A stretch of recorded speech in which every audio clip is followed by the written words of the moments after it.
ఇదిగో ఇది 100 రూపాయలమ్మా. అది 120 నేను దాన్ని తీసుకోలేదు. గ్యాస్కి విడిగా దానికి సంబంధం లేదు. కడుపు నొప్పులు అవి రావు. నొప్పులు అది అయ్యో అని చెప్పడం ఇంకా అర్థమైందా. ఉదయం 2 వేడి నీళ్ళతో వేసుకో. మధ్యాహ్నం నీకు అన్నం మొక్కుంటే ఇంకొకటి వేసుకో.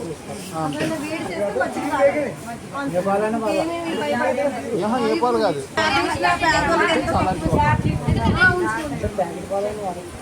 డబ్బా 50 రూపాయలు ఇస్తే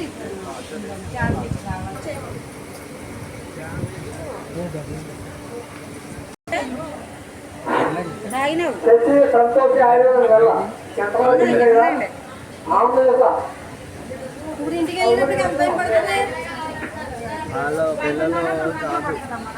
అతను ఏంటంటాడు ఇప్పుడు మరి బయట ఏంటనకూడదు. రైస్ బాక్స్ పట్టుకెళ్ళి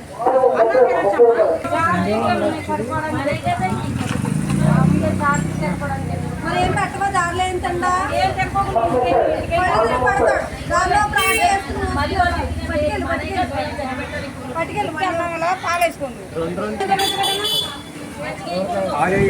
పాలు మీరు వేసుకోండి. అక్కడ డబ్బులు తీసుకోలేదు. పెట్టుకున్నాడు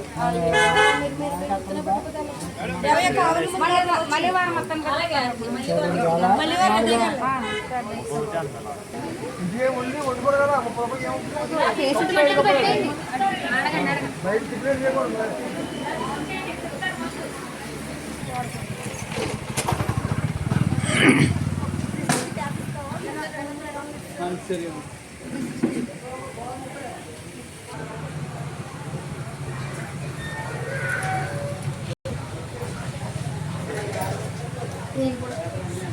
పర్లేదు